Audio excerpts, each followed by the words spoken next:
Hello friends, चलिए देखते हैं। ये क्लास 10th का केमिस्ट्री का चैप्टर है रासायनिक अभिक्रिया एवं समीकरण। तो इसका फर्स्ट वीडियो डाले हुए थे, ये सेकेंड वीडियो है जो कुछ बचा हुआ टॉपिक है उस पर है। तो अगला टॉपिक आता है संतुलित एवं असंतुलित रासायनिक समीकरण। तो पहले देखते हैं संतुलित रासायनिक समीकरण किसे कहते हैं।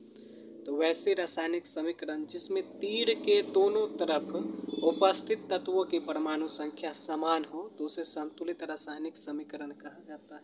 ठीक है, एग्जाम्पल देखते हैं। हाइड्रोजन क्लोरीन से अभिक्रिया कर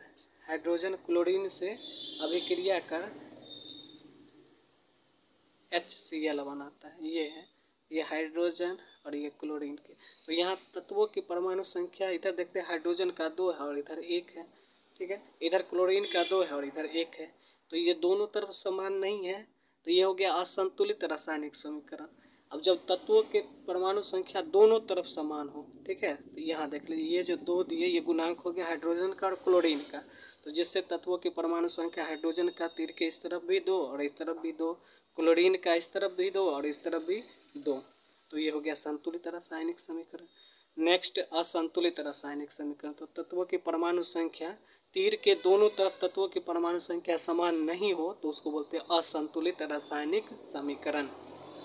ठीक है, ये समझे। नेक्स्ट अगला टॉपिक आता है रासायनिक समीकरण को संतुलित करना। रासायनिक समीकरण को कैसे संतुलित करते हैं। तो रासायनिक समीकरण को संतुलित करने के लिए अनुमान विधि का उपयोग किया जाता है। ठीक है, अब देखते हैं अनुमान विधि होता क्या। अनुमान विधि के द्वारा समीकरण को संतुलित करने के लिए पहले समीकरण लिखा जाता है। जैसे कि हम समीकरण लिख लेते हैं हाइड्रोजन, वही एग्जांपल देखते हैं। हाइड्रोजन और क्लोरीन परस्पर अभिक्रिया करने के बाद HCl ये जो बना, अब इसको संतुलित करना है। और अनुमान विधि द्वारा समीकरण को संतुलित करने का देखते हैं। तो अनुमान विधि द्वारा समीकरण को संतुलित करने के लिए पहले एक बॉक्स बनाते हैं। ठीक है, ये बॉक्स बना लिए। अब बॉक्स में तीर के दोनों तरफ उपस्थित तत्वों की परमाणु संख्या को लिखा जाता है। यहाँ लिख लेते हैं हाइड्रोजन और इसमें लिख लेते हैं क्लोरीन। ठीक है, और तीर के इस तरफ जो है तत्वों की संख्या, परमाणु संख्या हाइड्रोजन का 2 है और उस तरफ है 1। इधर देखते हैं क्लोरीन का 2 है और उस तरफ है 1। तो ये जो बॉक्स बना, ये बॉक्स के द्वारा पता चला कि ये जो तत्व के परमाणु संख्या दोनों तरफ समान नहीं था। अब समीकरण को आगे बढ़ते हैं। संतुलित करने के लिए आवश्यक गुणांक का उपयोग किया जाता है। ठीक है, और उसके बाद समीकरण को संतुलित करते हैं। तो इधर हाइड्रोजन 1 है और इधर 2 है, इसको संतुलित करने के लिए आवश्यक गुणांक का उपयोग करना है। तो यहाँ पर हम आवश्यक गुणांक 2 लिए।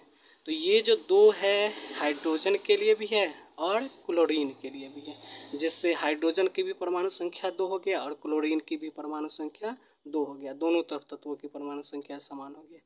अब समीकरण को संतुलित करने के बाद फिर से एक बॉक्स बनाते हैं जिसमें तीर के दोनों तरफ उपस्थित तत्वों की परमाणु संख्या को लिखा जाता है। तीर के इस तरफ हाइड्रोजन 2 और इस तरफ भी 2, क्लोरीन इस तरफ 2, इधर भी 2। तो ये प्रमाणित करता है कि समीकरण हमारा संतुलित हो चुका है। ठीक है, तो अनुमान विधि द्वारा समीकरण को संतुलित करना देख लिए। नेक्स्ट अगला टॉपिक आता है रासायनिक समीकरण के उपयोग से लाभ। ठीक है, यानी रासायनिक अभिक्रिया है उसको समीकरण में जो हम बदले, इसके उपयोग से क्या लाभ होता है उसको देख लेते हैं। ठीक है, तो रासायनिक समीकरण के उपयोग से लाभ फर्स्ट देखते हैं। इसके उपयोग से लाभ ये होता है कि कुछ बहुत सारे अभिक्रिया ऐसे होते हैं जो काफ़ी लंबे होते हैं, लेकिन रासायनिक समीकरण के द्वारा पहला उपयोग, रासायनिक समीकरण के द्वारा बड़े बड़े अभिक्रियाओं को काफ़ी कम समय में और कम स्थान पर आसानी से लिखा जा सकता है। नेक्स्ट अगला देखते हैं। रासायनिक समीकरण में जो भी तत्व के संकेत और सूत्र उपयोग किए जाते हैं पूरे विश्व में वे एक जैसे ही होते हैं। जैसे यहाँ हाइड्रोजन के लिए संकेत H यूज किया गया, क्लोरीन के लिए Cl। तो पूरे विश्व में हाइड्रोजन का संकेत H ही होगा, क्लोरीन का Cl होगा। इससे फायदा क्या होता है, सूचनाओं को ग्रहण करने में, प्राप्त करने में काफ़ी आसानी होती है। नेक्स्ट अगला देखते हैं। नेक्स्ट आगे का टॉपिक है रासायनिक H होगा, क्लोरीन का Cl होगा। इससे फायदा क्या होता है, सूचनाओं को ग्रहण करने में, प्राप्त करने में काफ़ी आसानी होती है। नेक्स्ट अगला देखते हैं। नेक्स्ट आगे का टॉपिक है रासायनिक समीकरण की सीमाएं, यानी रासायनिक समीकरण कहाँ तक निश्चित होता है उसके बारे में देखते हैं।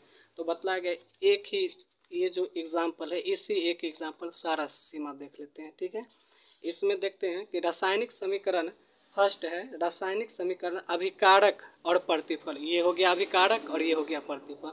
तो अभिकारक और प्रतिफल की भौतिक अवस्था के बारे में कोई जानकारी नहीं देता है, तो पहला सीमा। नेक्स्ट दूसरा सीमा देखते हैं कि कुछ रासायनिक अभिक्रियाएं ऐसे होते हैं जिसमें ऊष्मा उत्सर्जित होता है और कुछ रासायनिक अभिक्रिया में ऊष्मा को अवशोषित किया जाता है। रासायनिक समीकरण इस विषय में भी किसी बात की जानकारी नहीं देता है। नेक्स्ट आगे का देखते हैं। रासायनिक समीकरण से इस बात का भी पता नहीं चलता है कि रासायनिक अभिक्रिया किन दशाओं में संपन्न हुआ, यानी इसमें कितना दाब ताप इस सब के बारे में रासायनिक समीकरण किसी भी प्रकार की जानकारी नहीं देता है। तो 3 सीमा हो गया। नेक्स्ट आगे देखते हैं रासायनिक अभिक्रिया जो है, ठीक है, कुछ रासायनिक अभिक्रिया काफ़ी तीव्रता के साथ आरंभ होता है। रासायनिक समीकरण इसके संदर्भ में भी कोई जानकारी नहीं देता है। नेक्स्ट अगला चौथा देख लेते हैं। रासायनिक अभिक्रियाएं जो होते हैं इससे इस बात की भी पता नहीं चलता है कि कितना मात्रा में प्रतिफल का निर्माण हुआ है या फिर कितना मात्रा में अभिकारक का उपयोग हुआ है। तो ये रासायनिक समीकरण की सीमाएं थे जिसको सभी को देखें।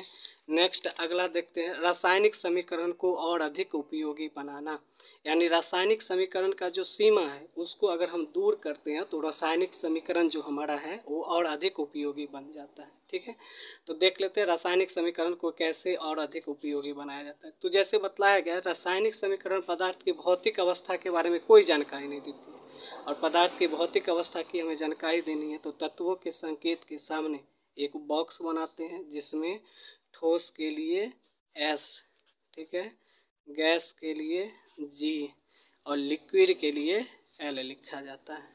ठीक है, नेक्स्ट दूसरा है रासायनिक समीकरण में ऊष्मा छेपी है या ऊष्मा शोषी, इसकी भी कोई जानकारी नहीं मिलती है।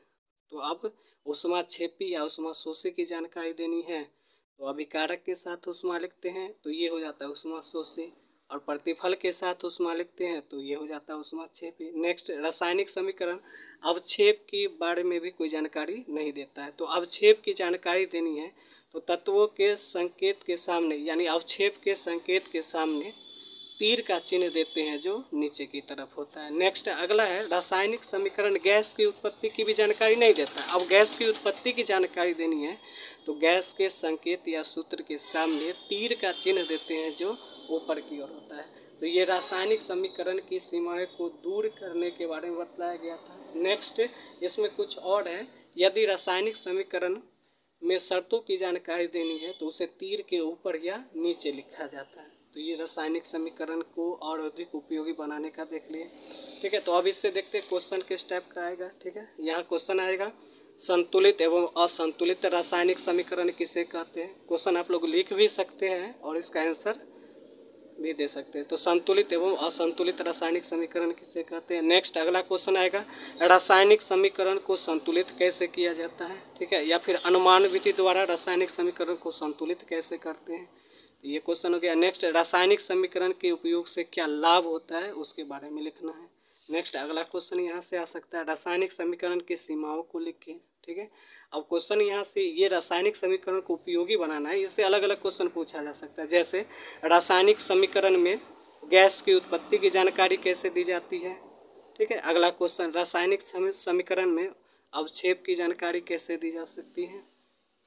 नेक्स्ट अगला क्वेश्चन आएगा रासायनिक समीकरण में ऊष्मा छेपी या ऊष्मा शोषी की जानकारी कैसे दी जाती है।